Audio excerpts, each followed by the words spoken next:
అదే RTV app వార్తల్ని క్షణాల్లో చదివే అవకాశం ఉంటుంది. ఒక న్యూస్ పేపర్, ఒక టెలివిజన్ ఛానల్ మీ చేతుల్లో ఎప్పుడూ ఉంటాయి. నా పేరు డొక్కా జగన్నాథం. లంకల గన్నవరం గ్రామంలో రైతుని. నా వృత్తి వ్యవసాయం. ప్రస్తుతం మా ప్రాంతంలో జరుగుతున్న ఒక దుర్మార్గమైన దోపిడీని చూసి దాన్ని తీవ్రంగా ఖండిస్తున్నాం.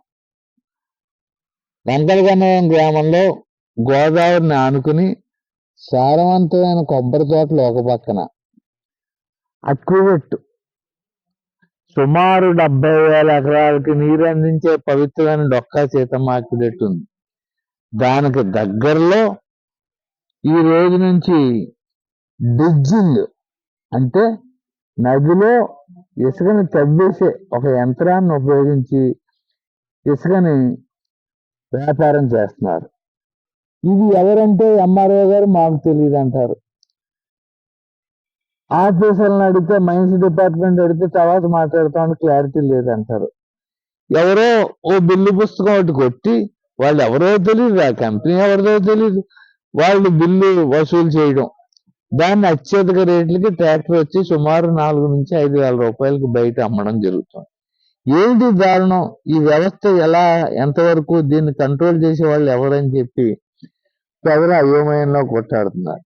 ఓ పక్కన అక్విడెక్ట్కి ప్రమాదం. ఇది అక్విడెక్ట్కి సుమారు 1000 అడుగుల దూరంలో ఏ విధమైన తవ్వకాలు కానీ నిర్మాణాలు కానీ చేయకూడదని ఒక రూల్ ఉంది. కానీ దాన్ని పాటించకుండా అటువంటి రూల్స్ తుంగలో తొక్కేసి మరి డ్రిడ్జింగ్ యంత్రం పెట్టి ఇసుకను తోడేస్తుంటే ఇది చూడడానికి చాలా బాధాకరంగా, అత్యంత ప్రమాదకరమైన కార్యక్రమంగా ఉంది. ఈ దోపిడీ ఎన్నాళ్ళు ఏంటి ఏం అర్థం అవట్లేదు. ఉదాహరణకి లంకల గన్నవరం డొక్కా సీతమ్మ అక్విడెక్ట్ పక్కన పూర్వం అగ్నికుల క్షత్రియుల సొసైటీలు, బోట్స్మెన్ క్లబ్లు ఉండేవి. వారికి ఇస్తే వారి జీవనాధారం. వారు అక్విడెక్ట్కి 1000 గజాల అవతలకి వెళ్ళి నదిలో మునిగి బకెట్లతో ఇసుక తీసి అమ్ముకునేవారు. వారికి కుటుంబాలకు జీవనాధారంగా ఉండేది. అటువంటిది ఇవాళ బోట్స్మెన్ క్లబ్బులు లేవు, అగ్నికుల క్షత్రియులకు జీవనాధారం లేదు, ఓ పక్క వ్యాట్ లేదు. ఏంటి డ్రిడ్జింగ్ అనేది? ప్రజలు చాలా అయోమయానికి గురవుతున్నారు.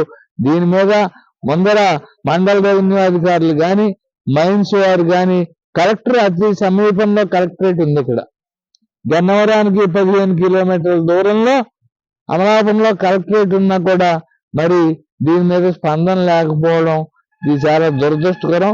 దీని మీద వెంటనే రెవెన్యూ అండ్ మైన్స్ అధికారులు కూడా దీని మీద చర్యలు తీసుకోకపోతే దీని మీద వెంటనే అధికారులు స్పందించాలని ఒక సారవంతమైన భూమి కలిగిన రైతులుగా కోరుకుంటున్నాం. మరిన్ని వీడియోస్ కోసం ఛానల్ ని సబ్స్క్రైబ్ చేయండి. లేటెస్ట్ అప్డేట్స్ కోసం వాట్సాప్ ఛానల్ ని ఫాలో చేయండి. అండ్ లింక్ డిస్క్రిప్షన్ లో ఉంది.